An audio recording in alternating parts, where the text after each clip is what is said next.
Bismillahirrahmanirrahim. Assalamualaikum warahmatullahi wabarakatuh. Alhamdulillah wassalatu wassalamu ala rasulillah sayyidina wa maulana Muhammad ibni abdillah wa ala alihi wa sahbihi wa man da'a bida'watihi wa istanna bisunnatihi. Rabbi shrah li sadri wa yassir li amri wa hlul 'uqdatam min lisani yafqahu qawli. Yang saya hormati Komandan Lantamal Padang beserta seluruh keluarga besar Lantamal, tak dapat saya sebut satu persatu. Insyaallah semuanya dimuliakan Allah Subhanahu wa taala. Amin ya rabbal alamin. Bersama saya ada guru kita semua Al-Mukarram Ustadz Jalfatullah beserta sahabat-sahabat. Tadi ketika qari pembaca Al-Qur'an dipanggil ke depan, diminta untuk membacakan ayat-ayat supaya pertemuan kita ini berkah. Saya tidak membuka handphone, tapi kemudian ketika dibuka dengan a'udzubillah kemudian bismillah, masya Allah, saya mulai tertarik. Saya hidupkan handphone, saya rekam, dapat 4 menit. Mohon izin untuk diupload nanti. Kenapa diupload? Karena anak-anak kecil, anak-anak muda, berbeda respon mereka melihat tentara, polisi membaca Quran. Kalau ustadz baca Quran, biasa. Kalau ada qari internasional baca Quran, biasa. Tapi kalau yang berseragam ini membaca Quran, itu nanti ibu-ibu, emak-emak mereka akan menasehati. Coba kau tengok tuh, tentara aja baca Qurannya luar biasa. Ayah kau baru hansip, udah tak mau baca Quran tadi. Mohon maaf Pak Hansip, jangan tersinggung. Setelah dibaca ayat demi ayat, tajwidnya, makharijul hurufnya, idgham, ikhfa, qalqalah, gunnah bila gunnahnya selesai, terlintas di hati saya, jangan-jangan ini qori yang dikasih baju tentara. Selesai shadaqallahul azim, saya bisikkan ke Pak Komandan untuk meyakinkan jangan-jangan salah upload, nanti di komen orang itu kan pemain naturalisasi kata orang. Itu qori yang dipinjam Lantamal tuh Ustadz, malu kita. Saya tanya, Pak, ini memang angkatan laut? Memang betul Pak Ustadz. Makin yakin saya. Jadi tadi kata Ustadz Jalfatullah, di antara angkatan-angkatan ini kata beliau, menurut pengamatan beliau selama ini, angkatan laut itu lebih religius, lebih spiritual. Jadi beliau bertanya begitu, kenapa angkatan laut ini lebih spiritual? Sebelum Pak Komandan menjawab, tadi saya jawab duluan. Mereka lebih spiritual karena lebih camehnya, tingkat kecemasannya lebih tinggi. Di tengah laut, kakinya tak menginjak ke dasar laut, tangannya tak menggapai ke atas awan. Maka kalau dia tidak dekat dengan Allah, matinya mati konyol. Mau tak mau, suka tak suka, dia mesti religius, mesti lebih spiritual. Perjalanan saya dengan angkatan laut ini, kalau diurut-urut, diingat-ingat, bukan yang pertama, bukan asing bagi saya. Saya pernah diundang ke Surabaya di angkatan laut, dibawa naik ke atas kapal, meninjau-ninjau, melihat-lihat, turun ke bawah, di mana posisi nakhoda, kapten kapal dan lain sebagainya. Lalu kemudian ketika di Lampung dibawa juga saya. Kemudian pula pernah dibawa ke Belawan, Lantanal juga. Ustaz Abdul Somad bisa datang ke Belawan. Mohon maaf Pak, saya tidak bisa karena jadwal saya penuh. Oh ini mesti Ustadz mesti sampai ke Belawan, karena ini permintaan dari Kepala Staf Angkatan Laut. Waktu itu Bapak Ade Supandi kalau tak salah. Saya tidak bisa datang karena tak mungkin saya batalkan jadwal ini, saya bilang. Insya Allah Ustadz, nanti kami jemput dengan pesawat pribadi, Ustadz tidak naik pesawat yang reguler. Oh kalau begitu insya Allah Ustadz tinggal tunggu saja di airport Sultan Syarif Qasim II Pekanbaru. Iyalah, Begitu bayangan saya yang menjemput ini private jet, pesawat pribadi. Begitu datang pesawatnya besar, rupanya pesawat angkatan laut. Makin cemas saya. Angkatan laut pula dinaikkan ke udara, apa tak cemas kita? Dijemputlah saya naik pesawat angkatan laut sampai di, tidak turun di Kuala Namu, turunnya di airport di tengah kota Medan, di Polonia. Dari Polonia dibawa saya ke Belawan. Di Belawan acara besar-besaran, disambut oleh Kepala Staf Angkatan Laut. Kata beliau, kalau penceramah kita ini UAS, maka saya pun UAS juga, Ustadz Ade Supandi. Kemudian sebulan atau berapa bulan setelah itu pensiun beliau. Jadi ternyata yang mengundang saya ini asal selesai pensiun.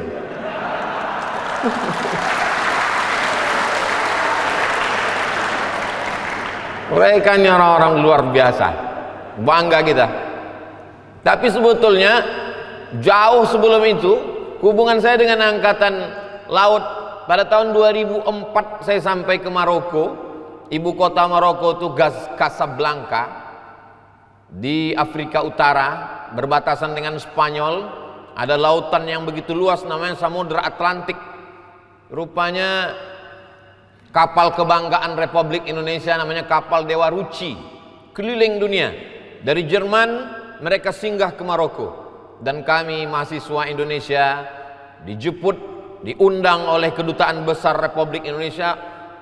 Mahasiswa semuanya siap-siap, besok kita akan ketemu dengan Angkatan Laut Republik Indonesia yang keliling dunia naik kapal Dewa Ruci.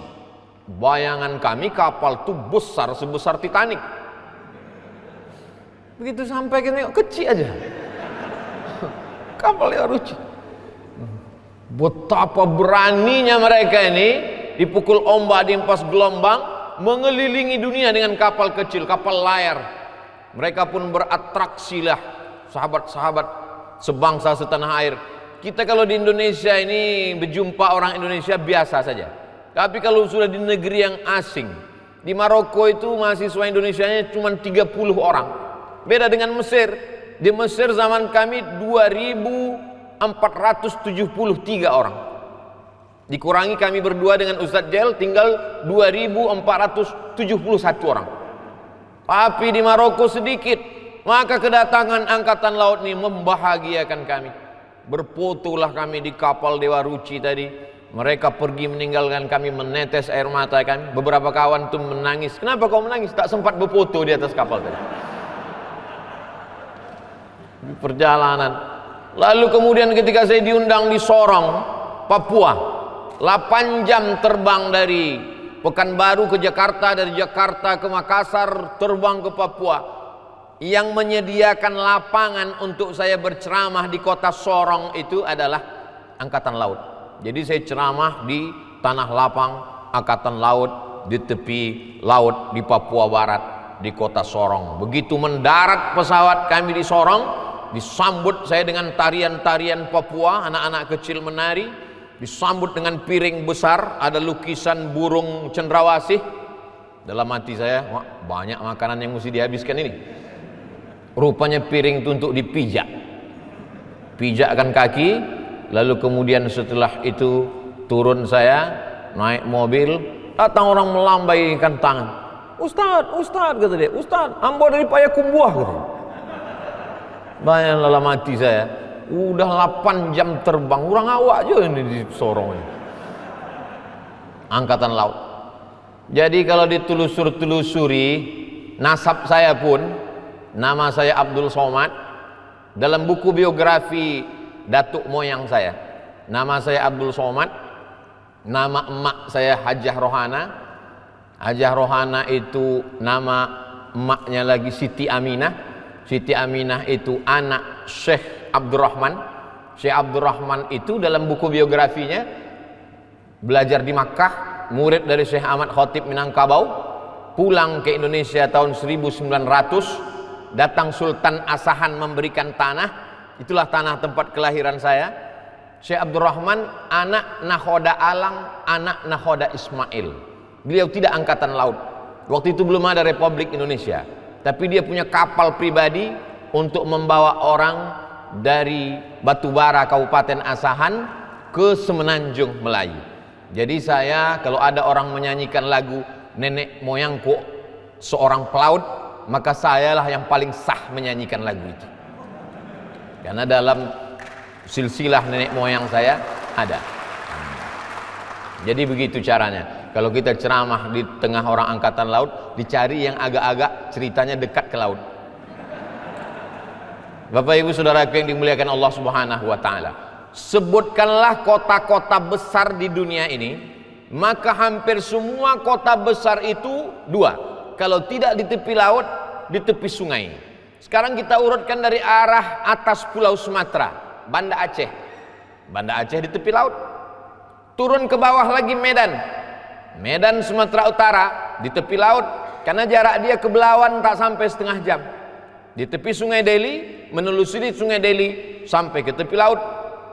Turun ke bawah lagi Siak Sri Indrapura, kerajaan Melayu yang besar, sampai ke Aceh Tamiang ke atas dan sampai ke bawah ke perbatasan Jambi. Dia juga di tepi laut, yaitu Sungai Siak, terus ke laut berbatasan dengan kerajaan Semenanjung Melayu yang dikenal dengan kerajaan Melayu tertua, Malaya. Orang menyebutnya Malaka, maka ada istilah lagu Semalam di Malaya. Lalu kemudian turun lagi ke bawah kerajaan Jambi. Jambi juga di tepi laut, di tepi Sungai Batanghari yang tembus ke laut. Turun lagi ke bawah ke Palembang. Palembang juga di tepi laut yang tembus ke Sungai Musi. Turun lagi ke bawah sampai menyeberang ke Pulau Jawa, maka Surabaya berada di tepi laut. Pergi pula kita ke Papua, Raja Ampat. Saya sampai ke Raja Ampat. Raja-raja, kenapa disebut dengan Ampat? Karena memang ada 4 raja yang besar. Salah satu raja itu adalah Raja Patipi. Saya berjumpa, melihat Al-Quran tua di rumahnya, disampul dengan sampul terbuat dari kulit rusa. Quran itu dari kulit kayu. Saya tanya, Tuan Raja Patipi, ini dari mana ini Quran ini? Apa kata Raja Patipi di Raja Papua? Ini adalah Quran yang dibawa dari Samudra Pasai Aceh. Lama saya termenung. Zaman modern saja naik pesawat 8 jam. Tutup mata, buka mata, awan juga lagi. Tutup mata, buka mata, belum juga lagi sampai. Dulu mereka bisa, bukan naik pesawat, dari Samudra Pasai Aceh sampai ke Raja Ampat Sorong Papua, mereka membawa Al-Quran berdakwah. Mereka adalah pelaut-pelaut yang tangguh. Mereka adalah orang-orang yang luar biasa, karena kita tinggal di kepulauan. Lalu kemudian sampailah saya ke sebuah kota bernama Sydney di Australia. Sampai di situ dibawa ke museum bagaimana Islam sampai ke Australia. Ternyata yang membawa Islam sampai ke sana adalah orang Makassar. Orang Bugis Makassar mencari tripang, naik sampan, naik kapal mereka dari Pulau Makassar turun ke bawah sampai ke Australia. Mereka lah yang menyebarkan Islam di tengah suku aborigin. Pelaut-pelaut dari Makassar itu sampai ke Sydney, sampai ke Melbourne, mengislamkan saudara-saudara kita di sana. Saya sebenarnya mau cerita bahwa saya pernah ceramah ke Australia. Itu aja sebetulnya di Bali. Bapak Ibu yang dimuliakan Allah Subhanahu wa taala. Jadi saya mau mengatakan, negara kesatuan Republik Indonesia yang terdiri dari pulau-pulau ini, dan pulau-pulau ini adalah dataran bumi yang menonjol ke atas dikelilingi oleh lautan. Yang paling bertanggung jawab mempertahankan kepulauan-kepulauan ini adalah Angkatan Laut. Yang paling bertanggung jawab menjaga perbatasan dari serangan-serangan musuh adalah Angkatan Laut. Jadi kalau Angkatan Laut kita kuat, Angkatan Laut kita secara spiritual keimanannya mantap, maka insya Allah salah satu yang menyebabkan negara kesatuan Republik Indonesia ini tetap kekal abadi itu ada pada kekuatan Angkatan Laut. Bukan pada fisiknya, bukan pada tubuhnya, bukan pada kekuatan alat-alatnya, tapi kepada kekuatan spiritualnya. Orang yakin bahwa Allah itu ada, itu ketika dia berada di tengah laut. Jadi mana tahu nanti ada tetangga, kawan, sahabat yang tak percaya bahwa dia Tuhan itu ada, tak usah diceramahi. Jangan panggil Ustadz Jail Fatullah, jangan panggil saya. Ustadz Somad, ada tetangga saya ini ateis, tak percaya sama Tuhan. Jangan diceramahi. Kasih ke angkatan laut, dia dibawanya ke tengah laut. Zaman dulu ada orang mulhid, tak percaya dengan Tuhan. Lalu dijumpakan dengan Imam Abu Hanifah. Namanya Imam Hanafi. Mazhab paling tua Hanafi. Nomor 2 Maliki. Nomor 3 Syafi'i. Nomor 4 Hambali. Imam Hanafi dijumpakan dengan orang yang tak percaya sama Tuhan. Kau tak percaya sama Tuhan? Tidak. Andai engkau berada di tengah laut, sampai di tengah laut itu kapal kau pecah, dan engkau tak rambang-ambing hanya berada di atas satu papan. Kapalnya terbuat dari papan, dipukul ombak, dihempas gelombang, hancur kapal ini. Hanya tinggal segeping kayu saja. Di tengah laut yang tak bertepi, kakimu tak menginjak tanah, tanganmu tak berpegang kepada dahan kayu. Dilihat sekeliling tak ada bertepian di tengah laut. Anginnya kencang, ombaknya tajam. Lalu kemudian kau hanya berpegang pada sekeping kayu. Apakah dalam lubuk hatimu yang paling dalam ada merasa bahwa dia yang maha gagah, perkasa, maha kuat? Coba tanya dalam hati kecilmu. Kata dia, ya, dalam hatiku ada merasakan bahwa dia yang maha perkasa, yang maha gagah, yang maha kuat, yang akan menyelamatkan aku. Kata Imam Abu Hanifah, Imam Hanafi, itulah Allah. Kau tak tahu namanya, maka datang Nabi Muhammad SAW memberitahukan namanya. Siapa dia? Allah. Adakah selain dia? La ilaha illa huwa. Apakah dia hidup? Al-Hayyu, dia maha hidup. Apakah dia mengurus, mengatur aku di tengah laut? Al-Qayyum, dia yang mengatur kehidupan aku. Apakah dia kaya? Lahu ma fis samawati wa ma fil ard. Langit dan bumi punya dia. Adakah yang bisa memberikan pertolongan tanpa izin dia? Man dzalladzi yashfa'u indahu illa biiznih. Tahukah dia dalam hatiku, aku cemas, aku galau, aku takut, aku ngeri. Ya'lamu ma baina aydihim wa ma khalfahum wa la yuhituna bi syai'in min ilmihi illa bima syaa'. Sehebat apa kekuasaan dia? Wasi'a kursiyyuhus samawati wal ard. Sulitkah dia untuk mengetahui mana laut yang kering, mana bumi yang basah, mana ranting yang patah, mana daun yang jatuh? Wala ya'uduhu hifzuhuma wa huwal aliyul azim. Rasa-rasanya saya macam pernah mendengar ayat itu Pak Ustaz. Itulah ayat kursi. Itulah yang dibaca oleh angkatan laut. Maka dia yakin bahwa dia akan selamat. Andai pun dia mati, dia akan mati sebagai mati syahid. Syahid artinya dua. Syahid memandang, karena sebelum mati dia sudah memandang tempatnya di surga. Malaikat mengepakkan sayapnya, nampaknya tempat dia di surga. Kita jangankan tempat di surga, tempat parkir di Lantamal pun tak tahu kita. Orang yang syahid itu sudah melihat tempatnya di surga. Lalu kemudian kenapa dia disebut syahid? Syahid artinya masyhud, karena ketika dia mati dia dipersaksikan oleh para malaikat. Keyakinan itulah yang membuat mereka mempertahankan negeri ini.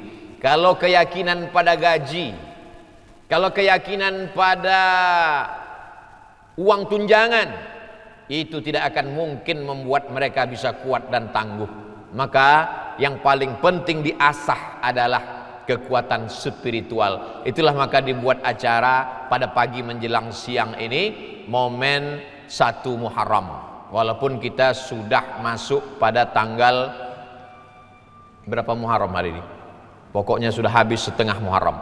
Tapi yang namanya momen Muharram tidak disambut sebelum Muharram, di tengah Muharram, di ujung Muharram, tahun baru hijrah. Nabi Muhammad SAW hijrah itu dia tidak memilih. Sahabat-sahabat berkumpul semuanya, lalu kemudian mereka berkumpul, kira-kira momen apa yang kita jadikan kalender dalam Islam.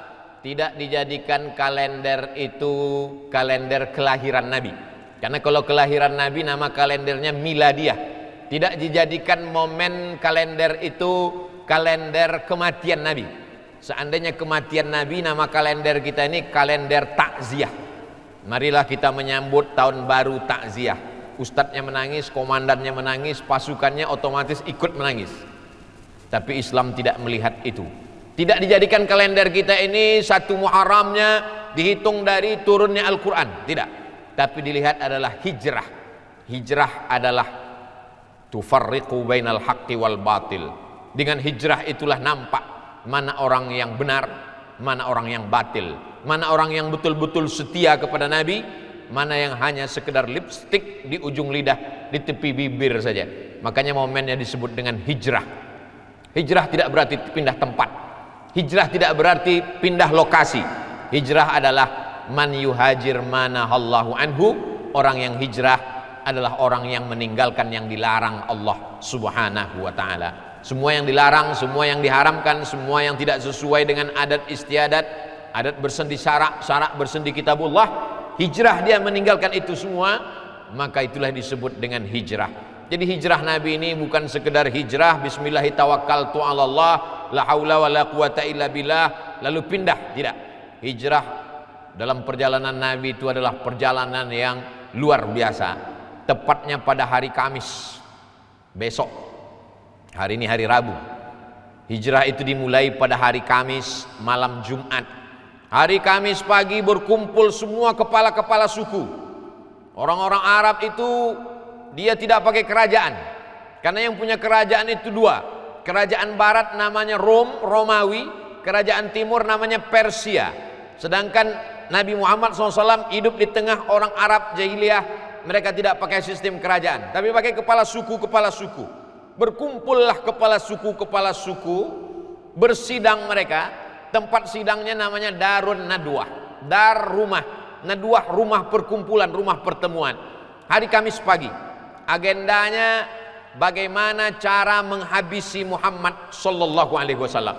Ini dia sudah mengacau kestabilan keamanan yang ada di Makkah, sudah mengobok-obok kota Makkah. Maka dia perlu dimusnahkan. Bagaimana cara memusnahkannya? Akhirnya mereka bermusyawarah pagi itu hari Kamis di Darun Nadwah kota Makkah Al-Mukarramah. Siapa yang mau punya usul silakan. Yang pertama memberikan usul, kata dia, bagaimana kalau Muhammad ini kita buang ke tempat yang jauh, kita cari tempat yang tak ada orang, kita asingkan, kita buang dia ke sana supaya aman kita di Makkah ini. Kata yang tidak setuju, saya tak setuju dengan pendapat itu. Kenapa? Karena Muhammad ini orangnya karismatik. Dia orangnya kalau bicara nanti orang banyak terpukau. Nanti kalau kita buang dia ke tempat yang jauh, ternyata di sana dia membuat suatu pasukan. Nanti setelah pasukannya kuat, dia akan kembali lagi ke Makkah. Habis kita di Makkah ini, dia akan balas dendam. Pendapat yang pertama ini ditolak. Jangan terima pendapat untuk mengasingkan Muhammad sallallahu alaihi wasallam. Ada pendapat lagi. Lalu yang kedua memberikan pendapat. Saya punya pendapat, Tuan. Apa pendapatmu? Pendapat saya, bagaimana kalau Muhammad ini kita masukkan ke dalam kotak kayu, kita ikat, kita letakkan di samping Ka'bah. Jangan kasih makan, jangan kasih minum, jemur dia sampai kering, sampai mati. Pendapat ini pun juga ditolak. Kenapa ditolak? Karena dia orang yang punya banyak simpatisan, banyak orang-orang yang suka dan sayang dengan dia. Walaupun mereka menyembunyikan cinta mereka, kalau sampai nanti ketahuan bahwa dia diikat, tidak dikasih makan, tidak dikasih minum, maka nanti akan terjadi gejolak, bisa terjadi revolusi ini di kota Makkah. Pendapat yang kedua ini pun ditolak juga. Akhirnya ditanya lagi, siapa yang punya pendapat? Yang ketiga mengatakan, saya punya pendapat, Tuan pimpinan sidang. Apa pendapatmu? Bagaimana kalau Muhammad ini kita utus 1 orang, anak muda yang tenaganya paling kuat, gagah perkasa, dengan 1 tebasan pedang kita cincang kepalanya, kita putus, maka selesailah masalah kita di kota Makkah. Tak ada lagi yang mengganggu kita. Kita bisa tenang mabuk, kita bisa tenang buat dosa, kita bisa tenang buat maksiat, karena Muhammad sudah mati. Selesai masalah. Lalu kemudian orang ini pun juga ditolak pendapatnya. Kenapa? Karena Muhammad bukan orang sembarangan. Muhammad itu anak Abdullah, Abdullah itu anak Abdul Muttalib, Abdul Muttalib itu anak Hashim, Hashim itu anak Abdi Manaf, Abdi Manaf itu anak Qusay, Qusay itu keturunan Adnan, Adnan itu cucu cicit Ismail, Ismail itu anak Ibrahim, Ibrahim itu adalah nabi yang diakui oleh Yahudi dan Nasrani. Abraham, kata saudara kita di sana, maka titik temunya ada pada Ibrahim alaihissalam, menetes darah Ibrahim dalam diri Muhammad sallallahu alaihi wasallam. Dia bukan orang sembarangan. Kalau dia diganggu maka nanti akan terjadi gejolak keamanan yang luar biasa. Akhirnya sidang itu deadlock, buntu, tak nampak solusi. Sampai akhirnya pimpinan sidang itu sendiri yang punya ide. Saya punya ide, kata dia. Kalau satu orang yang membunuh Muhammad, nanti suku dia akan dibalas oleh suku yang lain. Tapi bagaimana kalau setiap suku itu mengutus? Suku ini mengutus anak muda, suku ini mengutus satu anak muda, suku ini mengutus satu anak muda. 14 suku berkumpul, lalu kumpulkan 14 orang, malam-malam serentak menebaskan pedangnya, maka matilah satu orang. Maka kalau Muhammad SAW meninggal dunia, semua ikut berkontribusi untuk membunuh, tidak akan ada yang dituntut, karena semuanya ikut menghabisi Muhammad SAW. Pendapat kepala ketua sidang ini diterima, karena paling logis, tidak perlu dana untuk mengasingkan di tempat yang jauh, tidak akan membangkitkan revolusi, cukup dengan mencari anak-anak muda yang kuat tenaganya, satu kali tebasan maka tamat riwayat, selesailah dia. Yang memimpin sidang itu namanya Umar bin Hisham. Kalau saya sebut Umar bin Hisham, banyak orang yang tak tahu siapa itu Umar bin Hisham. Namanya Umar bin Hisham, nama panggilannya Abu Jahal. Oh, kalau Abu Jahal kami tahu Pak Ustadz. Itulah makanya kita kalau kenalan sama orang, kita mesti tahu namanya siapa, nama samarannya di medsos siapa. Karena kadang lain nama di KTP, lain di medsos. Dicari Abdul Somad tak ketemu, pas tulis nama baru ketemu. Abdul Somad tak ada, pas ditulis UAS ada. Padahal itu ujian akhir semester Pak Ustadz. Saudaraku yang dimuliakan Allah Subhanahu wa taala, kalau begitu kita sepakati saja pendapat yang keempat ini. Setiap suku satu orang kumpulkan anak muda kalian yang paling kuat tebasan pedangnya, yang paling hebat cincangannya, kita kumpulkan dia nanti malam masuk ke rumah Muhammad sallallahu alaihi wasallam. Oke, setuju. Rapat itu pada hari Kamis pagi. Selesai sholat zuhur, Nabi Muhammad SAW pergi ke rumah Abu Bakar. Assalamualaikum. Waalaikumsalam. Abu Bakar, ya, nanti malam kita hijrah ke Madinah. Mengapa nanti malam ya Rasulullah? Karena nanti malam anak-anak muda sudah berkumpul mau menebas kepalaku. Maka nanti malam kau datang ke rumah. Dari mana Nabi tahu bahwa anak-anak muda itu sudah bersepakat? Dari mana Nabi tahu kepala-kepala suku itu pagi Kamis tadi? Ternyata pertemuan itu disadap. Itulah kata orang hati-hati bicara Ustadz, dinding pun bisa mendengar. Ternyata yang menyadap itu bukan alat yang terdiri dari kabel. Yang menyadap itu bukan kamera CCTV. Yang menyadap itu adalah Jibril alaihissalam. Jibril memberitahukan itu kepada Nabi Muhammad. Nanti malam mereka akan mengirim anak-anak muda mereka, dan mereka akan menebas kepalamu. Sebelum mereka berkumpul, maka engkau hijrah bersama Abu Bakar. Abu Bakar setuju, bersiap-siap. Malam itu Nabi pun tidur. Nabi itu tidurnya setelah Isya. Itu maka dia mudah bangun tahajud malam, karena tidur setelah Isya jam 8 kalau di tempat kita, 9, 10, 11, 12, 1. 5 jam tidur, jam 2 sholat tahajud. Itu yang dimaksud dengan waktu sepertiga malam.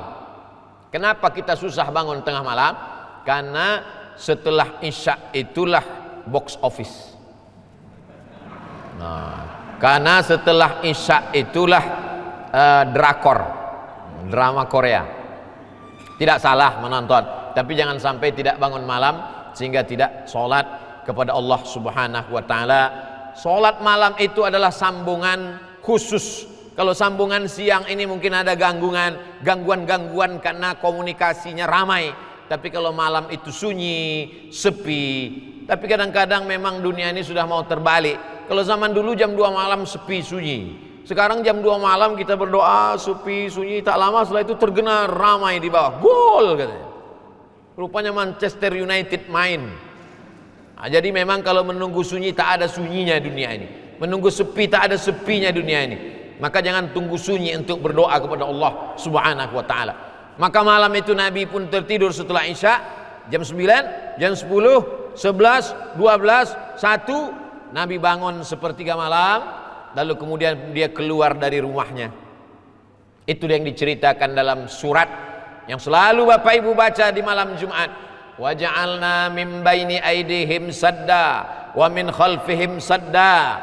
Kami jadikan di depan mereka tembok, di belakang mereka tembok. Fa aghshaynahum, kami tutup mata mereka. Fahum la yubsirun. Wa ja'alna min baini aidihim sadda wa min khalfihim sadda fa aghshaynahum fahum la yubsirun. Kami jadikan di depan mereka tembok, di belakang mereka tembok, lalu kemudian kami tutup mata mereka. Mereka tak dapat melihat saat Muhammad sallallahu alaihi wasallam keluar dari rumah. Ayat itu ada dalam surat Yasin, dibaca untuk mengenang hijrah. Jadi kalau ada orang mengatakan kita mengenang momen hijrah setahun sekali pada bulan Muharram, tidak. Kita mengenang hijrah tiap malam. Tak sanggup baca tiap malam Jumat. Malam Jumat kita baca wa ja'alna min baini aydihim saddan wa min khalfihim sadda fa awsaynahum fahum la yubsirun. Kami jadikan di depan mereka tembok, di belakang mereka tembok, mata mereka tertutup. Mereka tak dapat melihat ketika Muhammad sallallahu alaihi wasallam keluar. Ayat itu dibaca untuk mengenang hijrah. Karena sekarang banyak juga ada sebagian orang membaca ayat itu untuk lolos dari pemeriksaan PPKM level 4. Gimana supaya Pak polisi tentara yang berjaga ini tak nampak bawa motor. Wa ja'alna min baini aydihim sadda wa min khalfihim sadda fa usaynahum fahum la yubsirun. Prit gitu. Mana vaksin gitu. Katanya kalau dibaca ini tak bisa nengok. Kau pikir kau aja yang baca Yasin, kami pun baca juga, kata polisi. Bapak Ibu yang dimuliakan Allah Subhanahu wa taala, Nabi kemudian pergi ke rumah Abu Bakar. Setelah itu bersama Abu Bakar mereka naik ke atas bukit namanya Jabal Sur, tempat Nabi menerima wahyu. Iqra bismi rabbikal ladzi khalaq, khalaqal insana min 'alaq, iqra wa rabbukal akram, alladzi 'allama bil qalam, 'allamal insana ma lam ya'lam. Jabal Nur, tempat Nabi menerima wahyu. Iqra, Jabal Nur. Tempat Nabi hijrah, Jabal Sur. Tempat Nabi menerima wahyu, Jabal Nur. Tempat Nabi hijrah, Jabal Sur. Karena banyak yang pulang dari umroh salah cerita. Dia bilang aku kemarin di Makkah naik ke Jabal Sur. Yang bercerita lupa, yang mendengar tak tahu. Kedua-duanya sama-sama mengangguk. Nabi naik ke Jabal Sur, tidak pakai senter, tak pakai obor. Karena kalau sampai pakai senter, pakai obor, nanti dilihat oleh musuh-musuh mereka, Abu Jahal, Abu Lahab, bisa ditangkap. Naiklah berdua mereka ke atas sampai di pintu gua. Ketika Nabi mau masuk ke dalam, ditahan oleh Abu Bakar. Wahai Muhammad sallallahu alaihi wasallam, jangan kau masuk ke dalam. Tunggu di luar.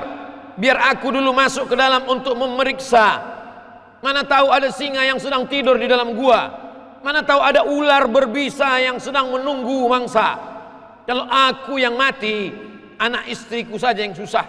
Tapi kalau sampai engkau yang mati, semesta alam akan berduka karena wahyu tak sampai ke mereka. Abu Bakar masuk ke dalam gua, dia pastikan tidak ada singa, tidak ada ular, tidak ada harimau, tidak ada apapun, tak ada bersih. Cuma ada lubang. Duduk Abu Bakar di lubang itu, kakinya menjulur selonjoran, badannya dia sandarkan, dia pun bersandar karena lelah dari bawah naik ke atas tertidur. Nabi sallallahu alaihi wasallam tidur di pangkuan Abu Bakar Siddiq. Tertidur Nabi. Bapak Ibu yang pergi ke Makkah, naik ke Jabal Nur 2 jam sampai ke atas. Jabal Sur lebih rintangannya lebih hebat, lebih tinggi lagi, lebih susah. Jarang orang naik ke atas. Kalau mau tahu rasanya naik ke atas, naiklah nanti setelah Covid ini berakhir. Mudah-mudahan kita bisa pergi umroh bersama keluarga besar Lantanal. Naik ke atas. Lain rasanya, saya rasa lain itu rasanya gimana naik gunung bersama angkatan laut. Kalau ke laut sama angkatan laut biasa. Naik ke atas. Begitu sampai ke atas, Nabi SAW lelah, letih, tengah malam, tertidur. Di saat Nabi tertidur, terbangun Nabi karena menetes air dari atas. Tak mungkin air hujan karena gua batu. Tak mungkin air embun karena di sana batu panas. Apa ini? Gelap. Air apa ini wahai Abu Bakar? Kata Abu Bakar, air mataku ya Rasulullah. Kenapa engkau menangis? Sedih engkau meninggalkan anak istrimu? Tidak. Kenapa engkau menangis?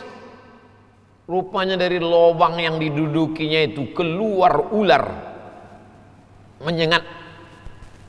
Kakinya tidak bergoyang, badannya tidak bergetar, bisa dia tahan. Tapi ada satu yang tak bisa dia tahan, air matanya menetes. Tepat jatuh ke atas pipi Nabi Muhammad sallallahu alaihi wasallam. Nyawanya dia berikan. Itulah mengapa Abu Bakar itu gelarnya Siddiq radhiyallahu an. Setiap kita sebut namanya kalau kita salat tarawih, Al-Khalifatul Awwal Abu Bakrin Siddiq, dijawab oleh jamaah radhiyallahu an. Allah meridhai dia karena nyawanya dia berikan untuk perjuangan, hartanya dia berikan untuk perjuangan. Allah meridhai dia. Titelnya RA radhiyallahu an. Sampai-sampai Pak Komandan Lantanal tadi membaca betul-betul titel Abdul Somad itu panjang betul. Profesor, LC, DESA, PhD, tapi tak ada radhiyallahu an. Belum pernah lagi saya ceramah dipanggil oleh protokol. Berikut ini mari kita dengarkan tausiah yang akan disampaikan oleh Al-Mukarram Abdul Somad radhiyallahu an. Belum lagi. Radhiyallahu an bukan titel dari sekolah. Radhiyallahu an, Allah memberikan.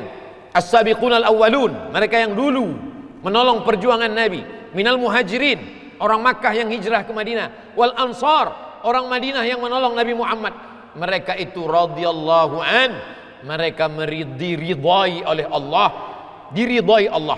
Itulah maka kalau kita sebut nama sahabat Nabi, Abu Bakar radhiyallahu an, Umar radhiyallahu an, Utsman radhiyallahu an, Ali radhiyallahu an, Aisyah radhiyallahu anha, sahabat Nabi radhiyallahu anhum ajma'in. Ustaz Somad, boleh kalau saya orang biasa ini punya titel radhiyallahu an? Bisa. Gimana caranya Pak Ustaz? Nanti malam kau cari gua yang ada lubang tanah, tidur kau situ. Kalau digigit ular, insyaallah tak mati, radhiyallahu an lah titel. Ini bukan masalah titel kehormatan kebanggaan, tapi ini adalah buah dari perjuangan. Kadang orang ini kalau dia tidak merasakan perjuangan, dia tidak menghormati perjuangan. Sama-sama sepeda motor, tapi beda sepeda motor hadiah dari anak orang kaya, dapat sepeda motor dari bapaknya, dengan orang yang susah, tetes peluh keringat dan air mata dari hasil tabungannya dibelinya. Itu sayangnya luar biasa. Abu Bakar kenapa dia sangat sayang? Karena dia memperjuangkan la ilaha illallah Muhammadur Rasulullah. Begitu juga dengan mereka yang memperjuangkan negara kesatuan Republik Indonesia ini. Mengapa mereka begitu sayang?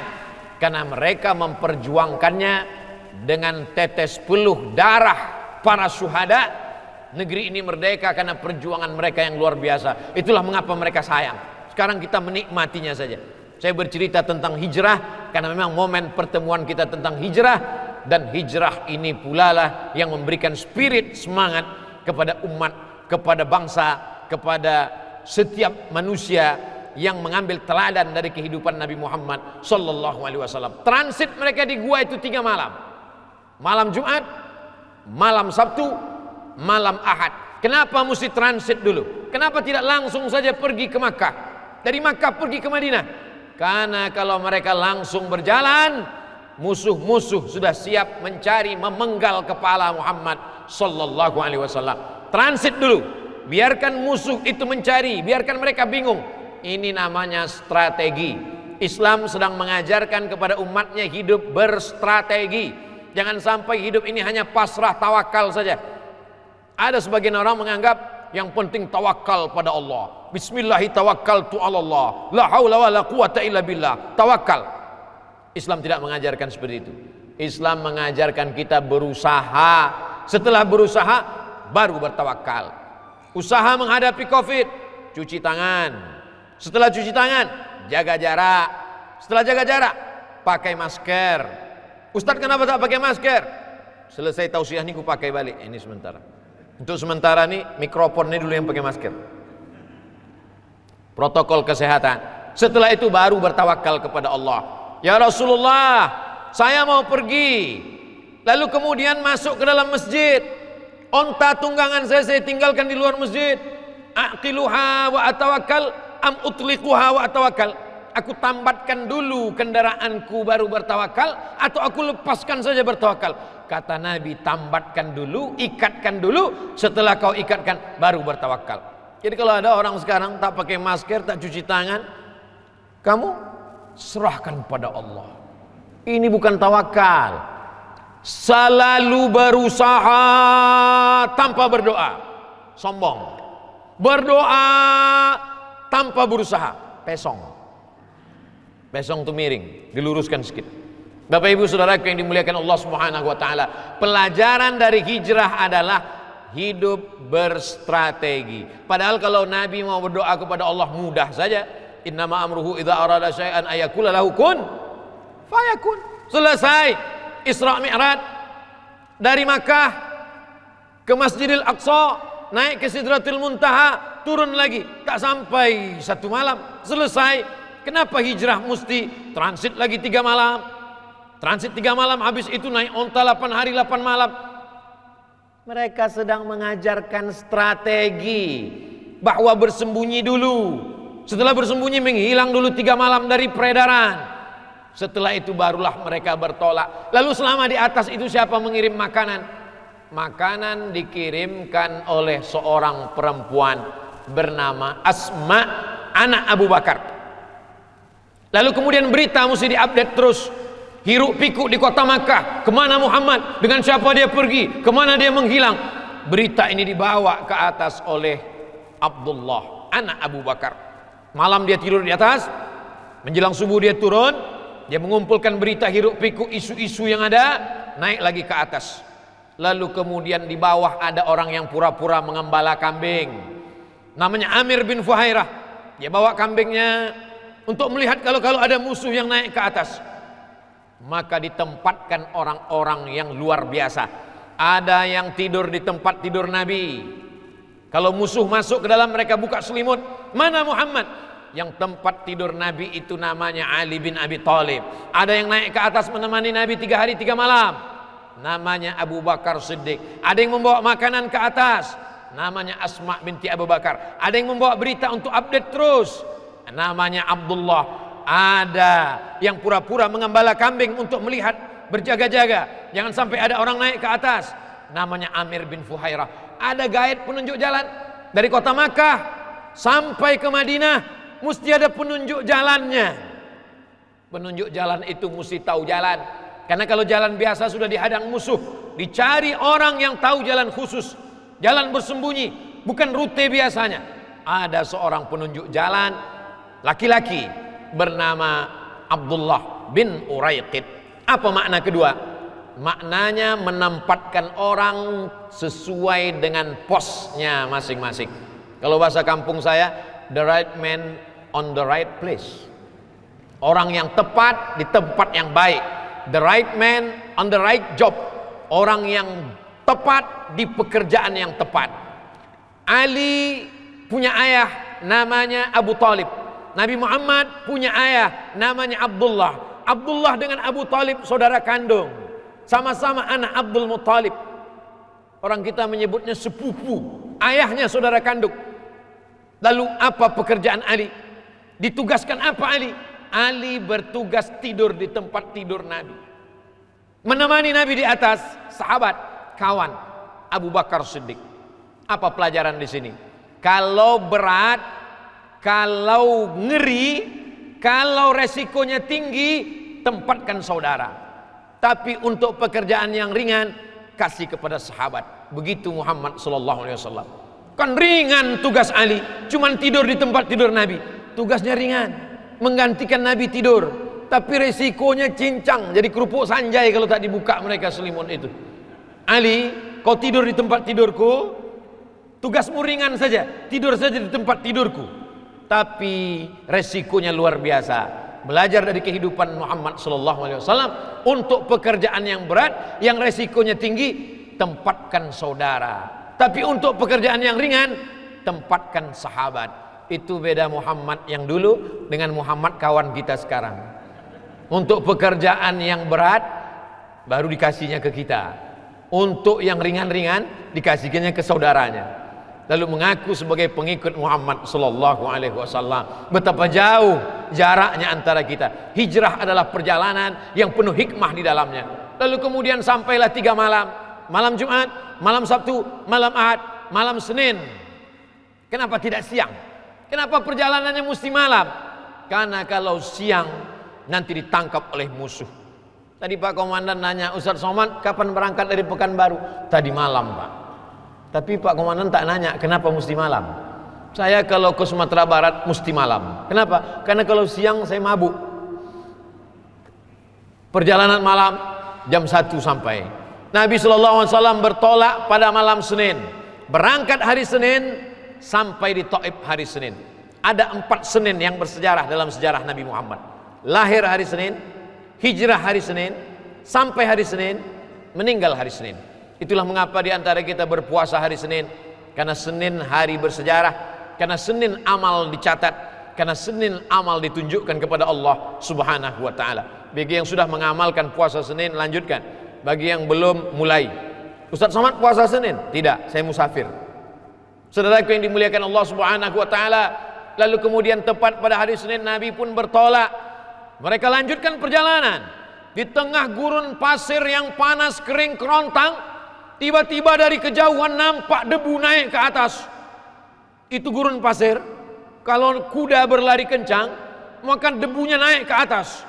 Maka kata Abdullah bin Uraikid, wahai Rasulullah, ya, itu di belakang kita ada orang mengejar.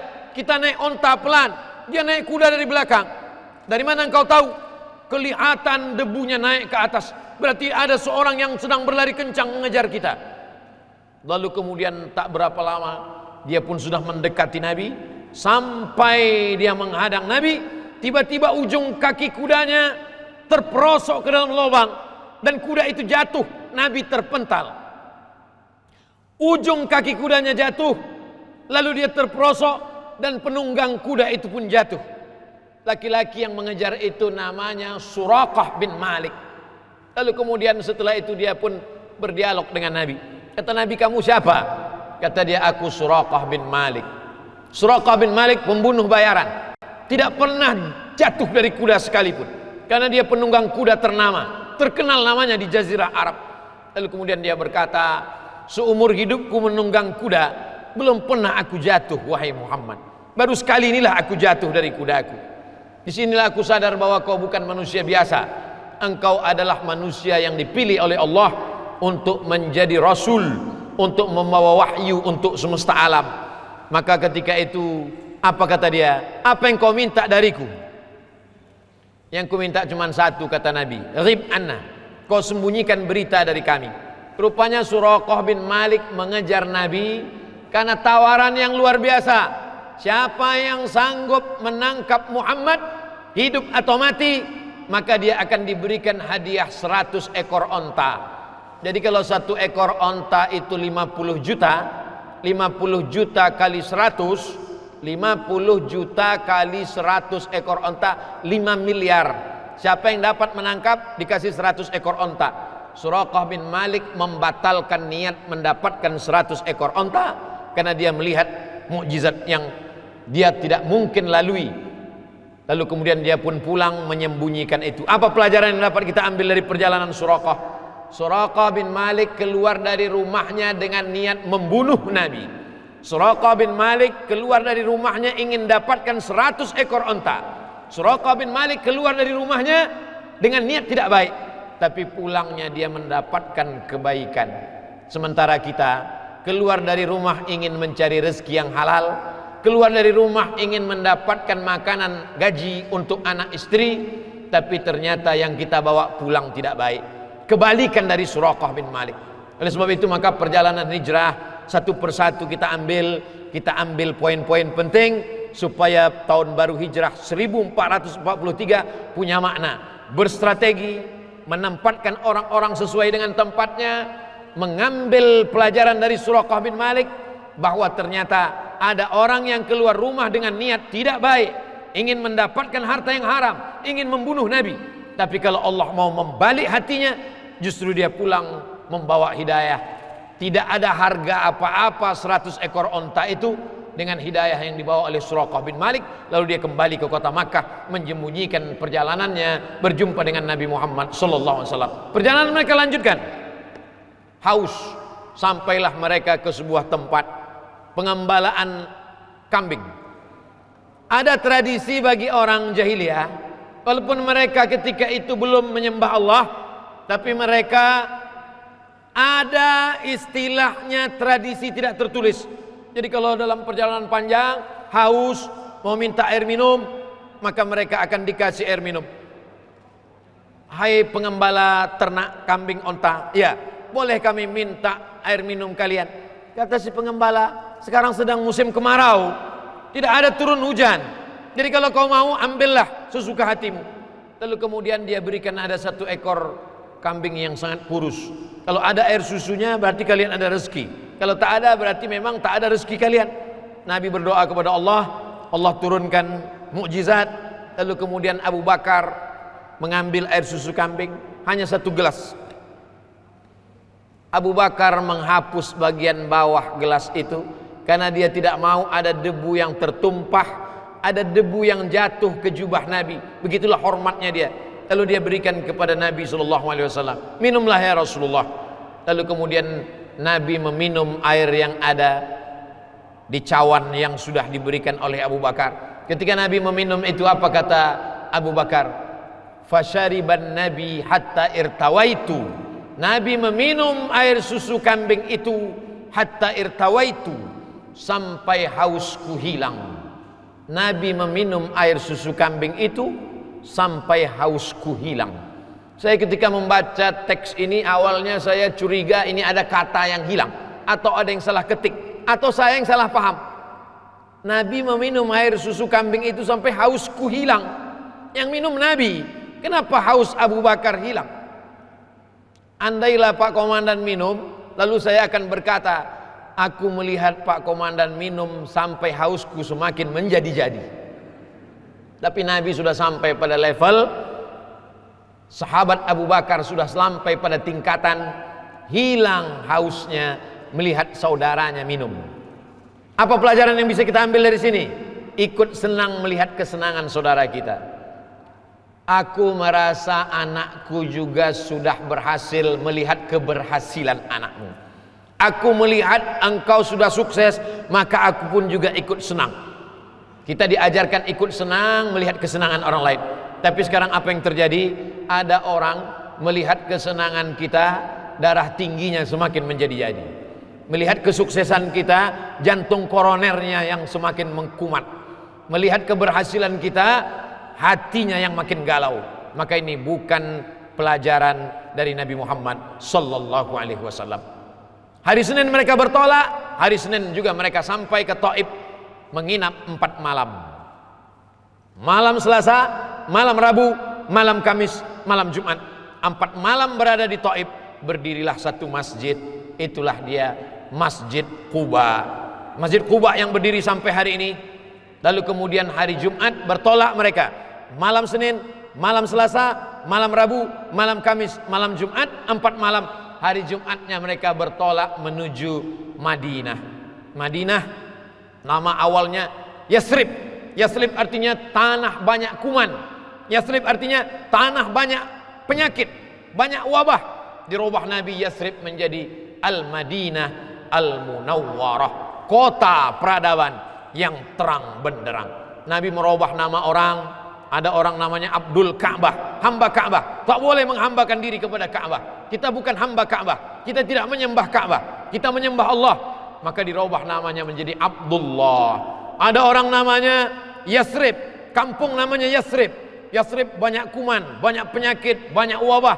Dirubah Nabi namanya menjadi Al-Madinah Al-Munawwarah, kota yang penuh dengan peradaban terang benderang. Dan sampai hari ini, menurut NASA, Badan Antariksa Amerika, ketika mereka naik ke atas, mereka melihat bumi, maka permukaan bumi yang tampak terang benderang itu adalah Makkah dan Madinah. Kenapa? Karena lampunya paling banyak. Makkah Madinah itu bisa dinampak dari atas karena terang benderang lampunya paling banyak. Lalu kemudian saya diminta untuk manasik haji oleh Bapak dari kepolisian, Ustadz Somad, nanti Ustadz berikan manasik haji, insya Allah, tapi berdua aja, karena kita manasik khusus. Baiklah Pak. Setelah itu kemudian diadakan manasik. Ustadz Abdul Somad, saya biasanya kalau diundang ke suatu daerah, saya mesti tahu saya tinggal di mana, di hotel mana, jalan dari hotel ke kantor berapa, saya cek dulu ada alatnya. Terus di Makkah ini sudah saya cek Pak Ustadz, Makkah Madinah alat itu tak bisa dipakai, asal nampak dari atas terlalu terang benderang. Saya bilang kita berusaha aja, tawakal. Nanti kalau nyasar di sana jangan ngaku dari angkatan manapun supaya tidak terlalu malu. Tidak bisa dicek, tidak bisa, karena terang benderang, karena alat atau karena lampu. Wallahu alam bisawab. Lalu kemudian tanah yang termahal hari ini di permukaan bumi, dulu tanah yang termahal adalah Las Vegas, Amerika. Ternyata tanah yang paling termahal hari ini adalah tanah di kota Makkah dan Madinah. Kenapa? Karena ada 4.700.000 orang yang mau datang ke sana. Kecuali 2 tahun ini tidak bisa karena Covid. Berakhir Covid ini insya Allah kita ke sana melaksanakan umroh dan haji insya Allah. Lalu kemudian pada hari Jumat Nabi pun sampai di Madinah. Sampai di Madinah isinya tidak hanya orang Islam saja. Ada Yahudi Bani Nadir, ada Yahudi Bani Quraizah, ada Yahudi Bani Qainuqa, ada Yahudi Khaybar. Disitulah Nabi rekonsiliasi orang Islam, orang Yahudi. Yahudi terbagi lagi beberapa faksi, Bani Nadir, Bani Quraizah, Bani Qainuqa, Bani Khaybar. Orang Islamnya terdiri dari beberapa lagi, ada Muhajirin, ada Ansor. Orang Ansornya terdiri lagi dari 2, ada suku Aus, ada satu Khazraj, disatukan dalam persatuan yang disebut dengan Piagam Madinah. Kita yang berada di kota Al-Madinah Al-Munawwarah bersaudara. Kalau datang orang dari Makkah, Abu Jahal, Abu Lahab mau menyerang kita, maka orang Madinah walaupun dia Yahudi, walaupun dia tidak Islam, dia punya kewajiban yang sama untuk menjaga persatuan di Madinah. 12 pasal, bisa dibeli buku sejarahnya, ditulis oleh seorang berkeluarga negaraan India, namanya Safiur Rahman Al-Mubarak Furi. 12 pasal tentang Nabi menjaga persatuan di Madinah. Adapun masalah perbedaan akidah, wala ana abidum ma'abattum, aku tak menyembah Tuhan yang kamu sembah, wala ana abidum ma'abattum wala antum abiduna ma'abud, lakum dinukum waliyadin. Kamu menyembah sebagai agamamu Yahudi dan aku menyembah Allah Subhanahu wa taala. Mereka menjaga itu. Tapi ada yang disebut dengan harbi, perang. Mereka yang menyerang dari kota Madinah, mereka yang menyerang dari kota Makkah ke kota Madinah, maka mereka wajib diperangi. Waqatiluhum, perangilah mereka. Kenapa? Karena mereka awalnya adalah bersahabat, tapi kemudian mereka memerangi. Maka 2 sebab berperang. La yanhakumullahu 'anil ladzina lam yuqatilukum fid din. Kalau mereka tidak memerangi kamu, walam yukhrijukum min diyarikum, mereka tidak mengusir kamu dari kampung halamanmu, antabarruhum, kamu berbuat baik pada mereka, wa tuqsitu ilaihim, bersikap adil pada mereka. Nabi SAW membangun kota Al-Madinah Al-Munawwarah, maka setiap negeri yang ingin seperti Madinah selalu disebut dengan membangun negeri yang madani. Madani itu berperadaban. Ada pemimpinnya, ada aturannya, ada masjidnya, ditolong orang yang tidak berdaya, orang miskin dibantu, orang kaya membangun, yang susah dibantu dalam bentuk ada harta, ada tempat beribadah namanya masjid, ada tempat mengumpulkan zakat, wakaf, infak, sedekah namanya Baitul Mal, tempat menyembah Allah namanya Baitullah, tempat mengumpulkan harta zakat, wakaf, infak, sedekah namanya Baitul Mal. Dibangunlah peradaban Islam 10 tahun Nabi SAW di kota Al-Madinah Al-Munawwarah, sampai akhirnya Nabi pun meninggal menghadap Allah Subhanahu wa taala. Sampai akhirnya datanglah para ulama ke negeri kita ini. Akhirnya kita pun mengikut ajaran yang dibawa oleh Nabi Muhammad sallallahu alaihi wasallam. Sebelum Nabi lahir, orang Arab sudah sampai ke Nusantara. Ustadz Somad, dari mana tahu orang Arab sampai ke Nusantara? Bukan cuma orang Arab, orang Mesir sudah sampai ke Nusantara. Karena orang Mesir mau mengawetkan mumi mengawetkan raja-rajanya supaya tidak dimakan oleh ulat belatung. Ulat belatung hanya takut pada kamper. Ada pohon kayu itu mengeluarkan getah. Getahnya itu namanya kamper. Getah kayu itu kalau diletakkan di lemari, maka semua takut, semut, kecoa, kutu takut. Kamper itulah yang dihaluskan jadi tepung, disiramkan, dibalut sehingga tubuh mereka utuh dalam mumi-mumi raja-raja Fir'aun. Kamper itu tumbuhnya di tepi pulau Sumatera. Nama pantainya Pantai Barus. Kamper itulah yang disebut dengan kapur, dan kapur itu cuma ada di Barus, maka disebut dengan kapur Barus. Itulah mengapa kalau kapur Barus disapukan ke meja makan, maka semut tidak akan mau mendekat. Kapur Barus disemprotkan, disaburkan di lemari, maka lemari bebas dari kecoa. Maka orang-orang Mesir sudah sampai ke Pantai Barus. Barus itu sekarang masuknya ke Tapanuli Tengah sebelum Nabi Muhammad SAW lahir. Jadi orang Arab sudah sampai kemari, sudah sampai ke Nusantara. Lalu kemudian ketika Nabi lahir, maka orang-orang pun datang membawa Islam, sampailah ke Sumatera. Lalu setelah itu turun ke Jawa, turun ke Kalimantan, sampailah ke Papua. Lalu kemudian sampailah hari ini. Perjalanan panjang. Dari mana mereka bisa sampai dari Mesir, dari Saudi Arabia sampai ke Nusantara? Melalui lautan yang luar biasa. Maka kalau sampai hari ini anak-anak cucu kita bisa membawa kedamaian, Islam diambil dari kata salam. Salam artinya damai. Allah yang kita sembah salah satu namanya salam. Allahumma antas salam. Agama yang kita anut namanya Islam, berasal dari kata salam. Siapa itu Islam ya Rasulullah? Man salimal muslimun, selamat orang lain, min lisanihi dari lidahnya, wa yadihi dari tangannya. Lidahnya tidak menyakiti hati orang, tangannya pun tidak menyakiti kulit orang, harta orang. Kadang-kadang ada orang Islam ini tangannya tidak pernah menempeleng orang, tangannya tidak pernah melukai orang, tapi tanda tangannya sudah meluluh lantakkan kebun orang. Nah, ini bukan Islam, karena Islam artinya kedamaian. Tadi saya mulai jam 11 kurang 15, sekarang sudah jam 12 kurang 15, pas 60 menit, sesuai janji dengan komandan. Siapa yang sanggup bercerita hijrah Nabi selama 60 menit? Cerita hijrah selama 60 menit, bahasa Arabnya mustahil. Tak mungkin bisa cerita hijrah 60 menit. Itu tadi cerita itu makanya tadi tak ada remnya, gas terus. Supaya sampai 60 menit cerita itu pun habis. InsyaAllah panjang umur, sehat badan, kita akan berjumpa di kesempatan yang lain insyaAllah. Di waktu yang baik ini mari kita berdoa kepada Allah. Mudah-mudahan Allah selalu memberikan kebaikan-kebaikan kepada Lantanal, kepada negara kesatuan Republik Indonesia. A'udzubillahi minasyaitonirrajim. Bismillahirrahmanirrahim. Alhamdulillahirabbil alamin. Wassalatu wassalamu ala asyrafil anbiya wal mursalin wa ala alihi wa sahbihi ajma'in.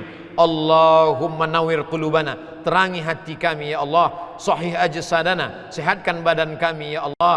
Allahumma ja'alna minal muttaqin, jadikan kami orang-orang yang takut kepadamu, takut berzina, takut makan haram, takut korupsi, takut menganiaya orang, takut memakan hak orang lain. Karena kami semua akan mati menghadapmu dan kami semua akan dituntut. Satukan kami bersama Nabi Muhammad SAW dalam surga Jannatul Firdaus. Allahumma ja'al abna'ana wa banatina, jadikan anak-anak cucu kami minas salihin was salihat, anak-anak yang saleh dan salihah.